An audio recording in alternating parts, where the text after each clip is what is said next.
ए मुंबई में मन ना लागे हो दिल्ली से दिलवा भागे तो मन भर गइल बा देख देख के लाल किला। हम कहनी के का कहत चलो ना बैसाखी साखी यहाँ रसगुल्ला खिया देते शीतलपुर में। अब तो हाईवे भी बन गइल बाटे, अब तो बैठबू टप दे गप दे पहुंच जेबू जी, जाम लगते नहीं कहीं। एगो हमर गाना आई रहे छपरा जिला, आप लोग सुन लो हो तो ऐसे अपने बानी से छपरा का माटी पे से दुल्हन गा देती लड़कियां कहतिया ए मुंबई में मन ना लागे हो दिल्ली से दिलवा भागे तो मन भर गइल बा देख देख के लाल किला। लड़का बा कहलस कुछ ना इतना कहलस अरे चलो ना घुमा दी तो है।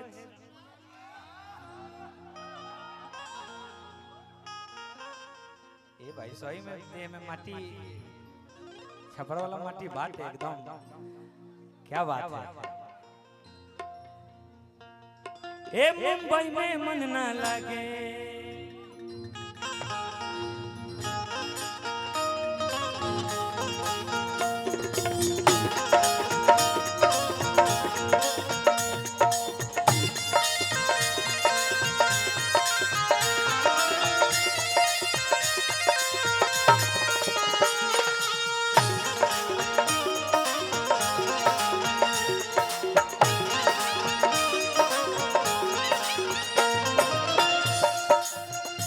गमछा केकर है पता बता रहा बोला केकर गमछा गोलू राजा के। गोलू राजा के गमछा केहू व्यास के देह पर चढ़ जाए तो ओकरा देह में रिदम आ जाए। हमरा के कहियो नाचल देखा चल हो, लेकिन गोलू राजा के गमछा हमरा कान पर चढ़ल तो नाचे लगनी नो। कैसे मुंबई में मन ना लागे दिल्ली से दिलवा भागे मन भर गइल बा देख देख के लाल किला। चलो ना घुमा दी तो है छपरा जिला, चलो ना घुमा दी तो है छपरा जिला।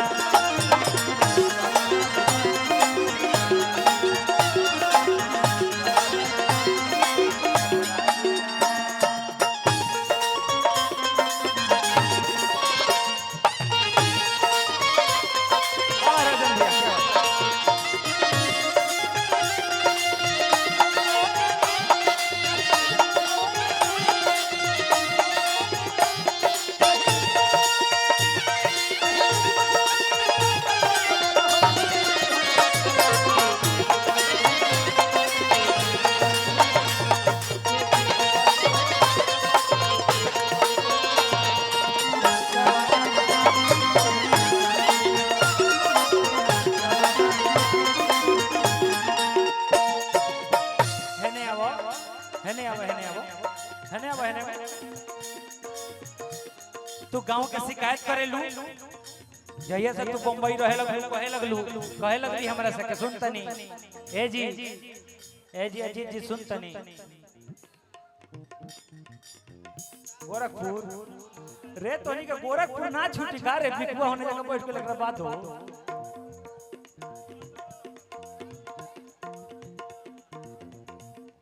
ऐसा ही घूंघट में रहली पहिले आ जहिया से बॉम्बे गईली तो यहाँ से औरे छपरा के बुराई करे लगल। हीरोइनिया करतिया तू ना भावना में तो बेस जी के मेरा रुआ कहलस अरे कि गौवा में गरम बड़ी लागेला जी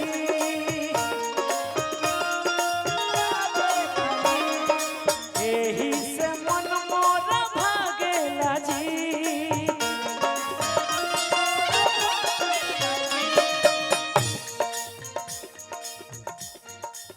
तो हैलो ये बात नोट कर लो। अरे झूरू झूरू बहेला बेअरिया पिपरा के छुआ में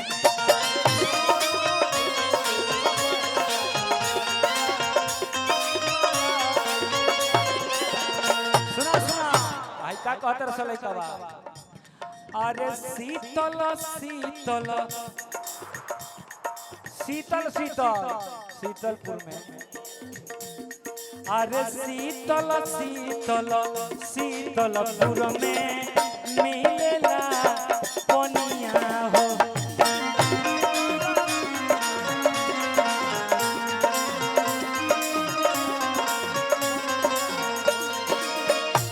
तरीके सुनी ना रहुआ बड़ा अथी आदमी माने आज तक हमरा के सोनपुर के मेला ना घुमैनी सोनपुर के मेला रहुआ जानी लो त कह तरी हमरा से सोनपुर के मेला के तो बड़ी नाम सुनीला चलो ना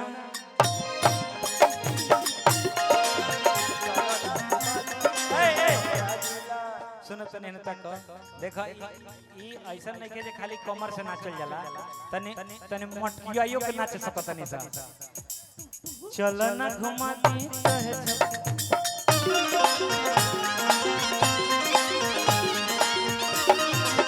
चलो ना घुमा दी तहे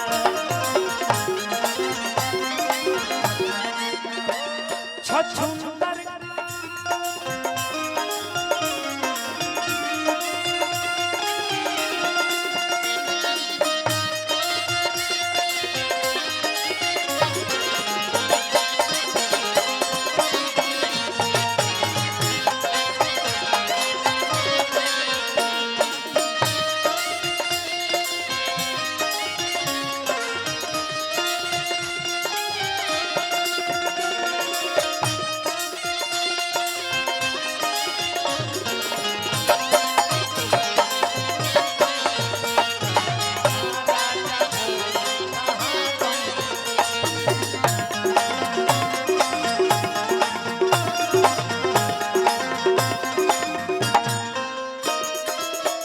रविंदर भैया देखिए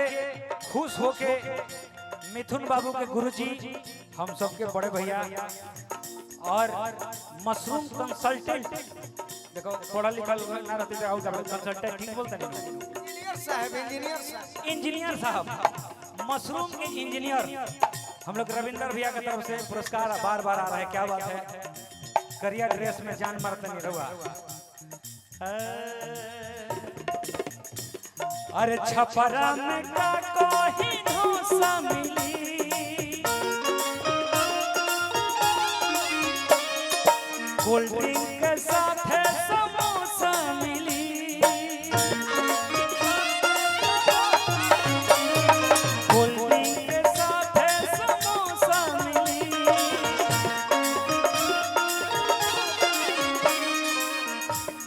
आरा होके छपरा होके बलिया होके कौनो जिला भोजपुरिया होके वो जो बड़ा बढ़िया चीज बेचाला जैसे जाबू तो छपरा मुस्पिल्टी चौक पर तार का मिली बता दे तनी सुन ल तर नहीं याद होता अरे चलो चलो गोकुल डेयरी में छोला चाट खिलाएंगे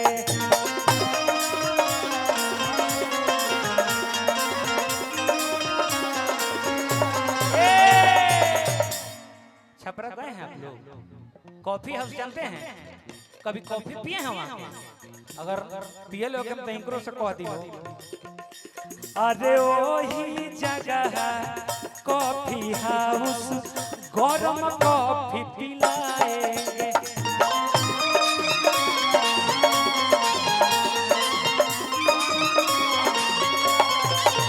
भाई देखो भाई कॉफी पिए खातिर आके राणा सिंह लाला सिंह की तरफ से कॉफी पिए का पैसा आ गइल बाटे हतरौरो हमसे गजब गजब के बात कहिला चलो ना